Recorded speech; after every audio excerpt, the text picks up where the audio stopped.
Sekarang tuh AI udah bisa dipakai buat memproduksi foto dan video, memproduksi karya tulis, udah bisa buat ngedit foto, mendesain bangunan, desain layout interior, memproduksi musik, dan kemungkinannya bisa nggak terbatas nih, karena AI itu bisa belajar terus. Kalian pasti udah nggak asing deh sama Artificial Intelligence atau yang biasa disingkat jadi AI. Ya, sebuah bidang di ilmu komputer yang dikhususkan untuk memecahkan masalah kognitif yang biasanya memerlukan kecerdasan manusia.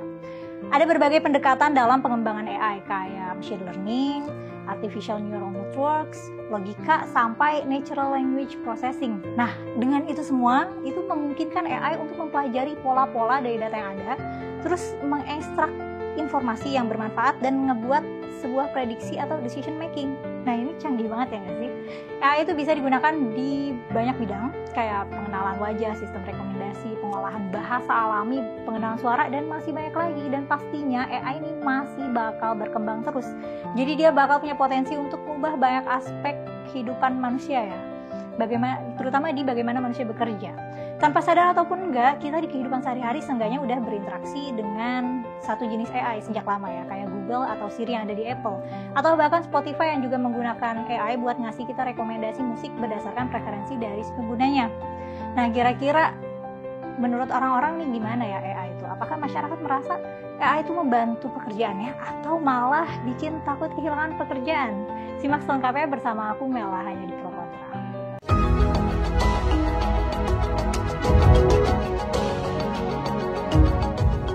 CEO Google, Sundar Pichai, dan salah satu pendiri Microsoft, Bill Gates, punya pendapat bahwa AI adalah masa depan dunia. Meskipun begitu, Bill Gates juga mengakui bahwa masih ada kecacatan nih dalam AI. CEO Apple, Tim Cook, juga mendukung pengembangan AI. Dia bilang kalau AI ini bakal jadi fokus utama di perusahaan Apple. Menurutnya AI sangat luar biasa dalam segala caranya memperkaya kehidupan pelanggan, dan dia ngelihat ada potensi besar untuk mempengaruhi setiap produk dan layanan yang dimiliki Apple. Jadi apa aja nih manfaat yang bisa didapetin dengan menggunakan AI ini? Nah, dari sisi kemajuan teknologi, AI emang sangat membantu dalam hal industri, di mana AI memungkinkan untuk terus melakukan pengembangan pada sistem yang lebih sehingga bisa meningkatkan kualitas produktivitas keseharian. Beberapa manfaat AI pasti udah kita rasain ya. Keuntungan dari AI juga bisa meminimalisir kesalahan manusia. Ya udah gitu enak juga gitu karena selalu available 24/7, kecuali kalau nggak ada internet ya. Nah, terus juga yang lagi marak banget tuh ChatGPT. Udah tahu dong pasti. Nah, pakai itu tuh udah bisa bantu banyak hal di setiap kalangan ya. Contohnya aja ya, kalau kita merhatiin nih anak-anak pelajar sekarang, ChatGPT itu menguntungkan banget para pelajar. Ngerjain tugas sekolah atau kuliah bisa menggunakan ChatGPT sebagai asisten gitu. Jadi benar-benar menghemat waktu.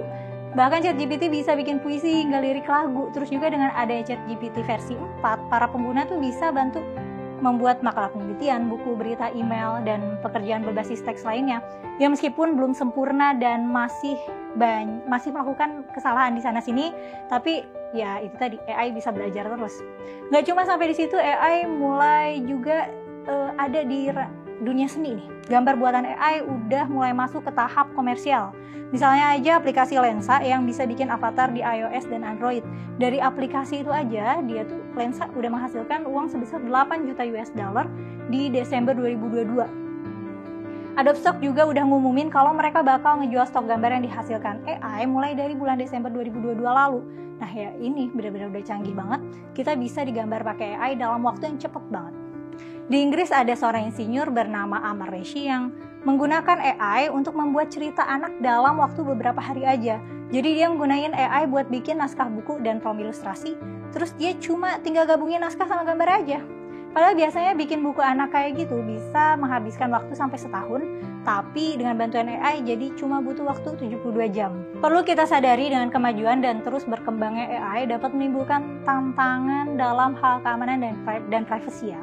Sistem AI yang tidak terlindungi dapat menjadi sasaran serangan dan penyalahgunaan data, mengancam privasi individu dan organisasi. Dan penggunaan AI itu sendiri bisa saja memberikan efek bias, sehingga merujuk pada ketidakadilan atau diskriminasi yang mungkin terjadi dalam pengambilan keputusan oleh sistem. Hal ini terjadi ketika data yang digunakan tidak ada kecocokan dan ketidakseimbangan, sehingga keputusan dihasilkan oleh AI jadi bias, jadi tidak adil, dan gak cukup politically correct untuk standar moral sekarang ya, standar moral modern. Nah, implikasi sosial yang terkait dengan efek bias hal ini dapat memperkuat ketidaksetaraan yang udah ada dalam masyarakat. Dikhawatirkan begitu. Ada beberapa bidang pekerjaan nih yang mulai terancam dengan keberadaan AI ini, misalnya copywriter dan scriptwriter ya. Karena saat ini orang-orang bisa merasa lebih gampang mendapatkan ringkasan tulisan di ChatGPT. Asal bisa ngasih prompt yang tepat, ChatGPT bisa kasih output yang cukup oke. Selain itu, editor pun akan merasakan ancaman kehilangan pekerjaan nih, karena dengan munculnya aplikasi pengeditan otomatis gitu kayak Grammarly, Hemingway Editor atau ChatGPT, jadinya ya nggak butuh editor lagi, tinggal input aja teksnya terus dieditin. Nah, pernah nggak sih ada kesalahan fatal yang disebabkan oleh AI? Mungkin kita bisa ambil salah satu contoh penggunaan AI yang mengakibatkan kesalahan fatal bahkan menyebabkan insiden kecelakaan, yaitu penggunaan teknologi AI pada mobil otonom yang menabrak pejalan kaki. Peristiwa ini terjadi pada bulan Maret tahun 2018 di Amerika Serikat. Mobil otonom produksi Uber menabrak dan membunuh seorang pejalan kaki di Arizona. Menurut laporan kepolisian setempat, mobil tersebut mengemudi dalam mode otonom, mode nyetir sendiri, dan tidak dapat mendeteksi pejalan kaki yang sedang menyeberang jalan. Kendaraan ini dilengkapi dengan berbagai sensor dan teknologi AI untuk membantu menghemat waktu dan biaya pengemudi. Tapi sayangnya, teknologi tersebut ternyata gak bisa mengenali situasi yang sedikit lebih rumit gitu, jadinya kecelakaan kayak yang kejadian itu. Meskipun ada seorang pengemudi manusia yang harus membimbing kendaraan, namun mobil otonom tersebut telah diprogram untuk mengemudi tanpa bantuan pengemudi manusia. Nah, kejadian ini jadi bukti nih kalau teknologi AI masih punya banyak keterbatasan meskipun sudah dilengkapi dengan teknologi sensor dan penginderaan yang canggih. AI memang dilatih untuk tidak mendukung perilaku yang melawan etika ya, atau yang berbahaya. Misalnya ada tuh kan yang sempat rame, dia minta list status penyedia film membajakan di ChatGPT, tapi ChatGPT-nya bisa kecele loh kalau prompt-nya dianggap nggak menyalahi etika dia gitu. Dalam konteks karya seni visual, gambar yang dibuat AI juga dapat kontra nih dari kalangan seniman. Salah satunya masalah plagiarisme. Katanya AI pembuat gambar tuh sama aja kayak mencuri karya seniman beneran. Nah, ini belum diatur sih ya regulasinya. Karena gambar yang dihasilkan AI itu merupakan kumpulan piksel hasil mengamati ribuan karya seniman lain. Dan gak cuma sampai situ, AI juga gak bisa ngejelasin makna atau objek apa aja yang ada di gambar. Jadi menurut orang-orang, karya seni buatan AI belum bisa disamain dengan karya seni manusia. Elon Musk, salah satu tokoh pendiri ChatGPT OpenAI, berpendapat kalau AI ini jadi salah satu risiko terbesar untuk peradaban masa depan. Bahkan Elon Musk sempat mendukung untuk menjeda pengembangan AI karena menurutnya bakal lebih banyak risiko dan perlu direm dilakuin sementara, perlu direm sementara sebelum manusia kehilangan kendali. Worst case-nya AI mungkin nantinya udah nggak dengerin atau nggak nurut lagi sama manusia, yang berarti bisa aja ada kemungkinan AI itu nyuri kode nuklir, nyiptain pandemi, atau memicu perang dunia. Emang iya bisa ya? Itu kayak twist di film science fiction ya. Pada tanggal 30 April 2023 lalu, para menteri digital negara Group of Seven mulai membuat kesepakatan bahwa negara mereka harus mengadopsi peraturan berbasis risiko pada AI.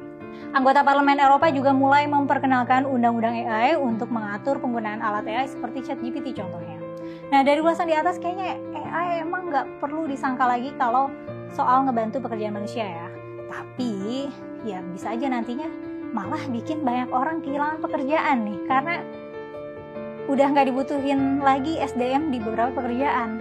Kalau menurut kalian gimana tuh? Aku sih masih ngerasa AI itu emang cuma alat aja, karena kecerdasannya masih terbatas. AI bisa mengakses banyak informasi tapi strukturnya masih berantakan, at least sampai hari ini ya. Dan untuk menghasilkan output yang optimal dari AI masih dibutuhkan manusia yang berpengalaman untuk ngasih prompt-nya. Kalau menurut kamu gimana? Kamu jadi lebih senang dan optimis dengan kemajuan teknologi AI atau malah jadi takut? AI itu biang utopia atau distopia? Tulis pendapat kamu di kolom komentar ya. Makasih sudah menonton sampai selesai. Jangan lupa untuk subscribe biar gak ketinggalan video terbaru Geolife. Like dan share juga ya. Aku Mela mohon pamit. Sampai ketemu di episode selanjutnya.